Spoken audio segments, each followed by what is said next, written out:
na kwanza naunga mkono aliyoyaongea yote. Kimsingi ndio hasa malengo ya kufanya press hii, lakini pia nawapongeza wenzangu ambao wameweza kufika leo, na kama ambavyo wakili Jebla alitoa uzu kwa wengine ambao leo hawajafika hapa kwa sababu ya kuwa na majukumu mengi kutokana na mambo ambayo yanaendelea kuhusiana na kesi hii na mambo mengine kadha wa kadha. Sasa mimi ninataka kuzungumzia mambo mawili au matatu, na hasa yanahusu mteja wetu Tundu Antipas Lissu, ambaye sisi kama mawakili wake ametutuma. Nasema ametutuma kwa sababu kwa nyakati tofauti tumeenda kuonana naye, na amekuwa akitueleza vitu ambavyo ametaka tuwafikishie Watanzania na wanachama wa Chama cha Demokrasia na Maendeleo. Kama mtakumbuka, tarehe 3 mwezi wa 5 mwaka 2025 tulifanya press conference ambayo ilifanyikia katika hoteli ya Seychelles hoteli pale Makumbusho, na katika press ile, moja ya kitu ambacho tulikiadresi na kukipeleka kwa umma ambacho alikisema Peter Kibatala ni kile ambacho Tundu Lissu mwenyewe alimwambia kwamba anataka kufanya mgomo wa kutokula chakula kutokana na kutokutendewa haki au kwa kuwa mistreated anapokuwa kule gerezani tangu alipohamishwa kutoka Keko na kupelekwa Konga. Sasa leo nitaeleza kifupi hali ya Tundu Lissu kule gerezani. Kimsingi, baada ya maamuzi yaliyotolewa tarehe 6 mwezi wa 5 mwaka 2025 na Mheshimiwa Hakim Geoffrey Muhini pale Kisutu, ambapo alitoa amri kadhaa ambazo tayari mwenzangu amezizungumzia, hali ya gerezani kidogo imebadilika.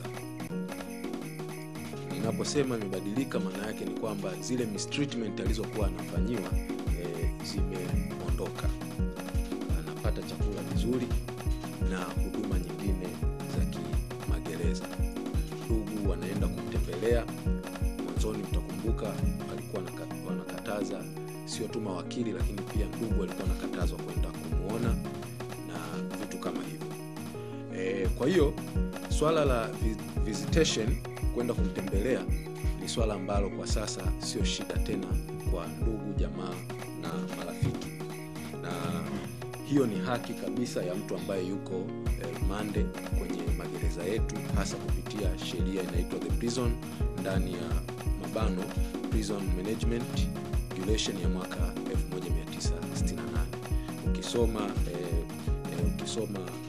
kanuni ya 9 inaeleza haki za mtu ambaye yuko rumande, ikiwemo kupewa magazeti ili aweze kusoma, kucheza michezo mbalimbali ambayo inapatikana ndani ya gereza kama mpira wa miguu na kadhalika, lakini pia kusikiliza radio au TV ili kuweza kujua nini kinaendelea nje ya gereza, ni haki yake.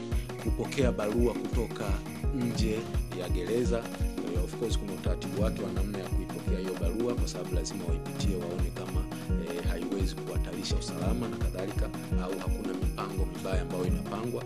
Kwa hiyo lazima hiyo barua wanaifanyia censorship. Lakini pia haki ya kupata mafunzo mbalimbali ndani ya gereza ya kielimu na kadhalika. Hizo ni haki ambazo mtu yeyote ambaye yuko rumande anapata. Sasa hizi haki zote kwa sasa anazipata. Shida ambayo ipo ni kwa sisi mawakili wake. Hatujapata ile haki ya kufanya consultation. Tumepewa haki ya kwenda kumuona, visitation. Kuna utofauti wa visitation na consultation. Visitation kwa mujibu wa hii sheria niliyoitaja ya prison ndani ya mabado Prison Management Regulation ya mwaka 1968 ni ile ambayo mtu ukienda unamuona na unaongea naye kwa dakika 15 tu, na baadaye unaweza kuambiwa uondoke, ama kwa kuomba bwana jela anaweza kukuongezea mpaka ikafika nusu saa. Sasa sisi hatutakiwi kupewa haki hiyo ya visitation ya kupewa dakika 15. Sisi kama mawakili wake tunatakiwa kupewa nafasi ya kuweza kukaa naye kwa muda wa kutosha, na tuweze kuongea naye, tushauriane naye na aweze kutoa maoni yake juu ya kesi yake, lakini pia na sisi tunaona nini tuweze kumshauri, na labda kama kuna nyaraka zinahitajika tuzipateje, tufanye nini, kwa sababu kesi inapokuwa inaendeshwa inahitaji vitu vingi. Kuna kushauriana kwa mawazo, kuna kutafuta nyaraka, kuna kujibu hoja za upande wa pili na kadhalika. Yote haya yanahitaji mkae kwa zaidi ya nusu saa au mpaka masaa 2-3. Sasa hiyo haki sisi kama mawakili wake hatujapewa. Mpaka sasa tukienda tunaongea naye sana kwa kama visitation, na ni kwa mara nyingi ni kwa simu. Kwa hiyo hii nitoe wito kwa sababu ni haki ya kisheria kabisa. Ukisoma kanuni ya 13 ya sheria hii ambayo nimeshaitaja hapa, inaruhusu legal advisor, yani mawakili na wanasheria wa mtuhumiwa kuweza kwenda kwenye gereza na kuweza kukutana na kukaa na mtuhumiwa, mkashauriana mambo kadha wa kadha yanayohusiana na kesi yake. Na mnapokuwa mnafanya hivyo, polisi wa magereza kazi yao ni kuhakikisha ulinzi, kwa maana ya kwamba mnakuwa sehemu ambayo wanawaona, lakini sio kusikia kile ambacho mnajadiliana wewe na mteja wako. Hiyo haki hatujapewa. Kwa hiyo nitoe wito kwa gereza na mkuu wa magereza Ukonga aweze kuhakikisha haki hii anairuhusu, kama ambavyo kifungu cha 13 cha sheria hii ya prison ndani ya mabano Prison Management Regulation ya mwaka 68 inavyotaka. Na niseme tu kwamba kwa sababu kesi inakuja tarehe 19 mwezi wa 5 2025, sisi tunajipanga hapa karibuni kwenda kukutana naye ili tuweze kuongea naye na kufanya consultation naye, ili tunapokuja tarehe 19 wote tuwe na kitu kimoja, kwa maana mteja na sisi tuwe na common understanding juu ya nini kitakachofanyika. Kumbuke tarehe 19 mwezi wa 5 2025 kesi inakuja kwa ajili ya maelezo ya awali, yani preliminary hearing, ni usikilizaji wa maelezo ya awali. Na unaposema preliminary hearing au usikilizaji wa hoja za awali, ni kama roadmap ya kesi, yani ndipo ambapo mnatengeneza plani ya kesi itakapoanza mpaka itakapoisha. Mashahidi watakuwa wangapi, utakuwa na nyaraka zipi, utafanya kitu gani hakitafanyika, lakini ni hoja gani ambazo hambishanii na hoja zipi ambazo ni za kubishania. Kwa mfano, hakuna ubishi kwamba Lissu alikamatwa. Sasa kama alikamatwa, huwezi kwenye usikilizaji wa kesi hii itakapokuwa inasikilizwa, hamwezi kuwa mnabishana kwamba alikamatwa au hakukamatwa. Issue itakuwa ni je, kutokana na mashtaka yaliyoletwa mbele ya uchochezi, je, ni kweli yale maneno ni ya uchochezi au sio ya uchochezi? Je, ni kweli aliyasema ama hakuyasema?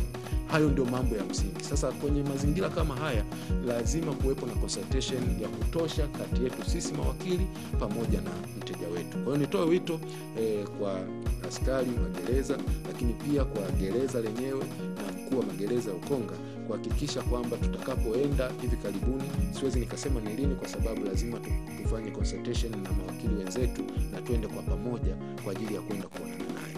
Kwa hilo ni jambo la kwanza. Jambo la pili, baada ya kuelezea hali ya gerezani, na sasa kwa mantiki hiyo, kwa sababu nimesema Lissu mambo mengine kule anapata vizuri isipokuwa hii ya consultation, ndio maana kwa sasa hakuna swala tena la kusema Lissu anaendelea na ule mgomo au aliufanya ule mgomo.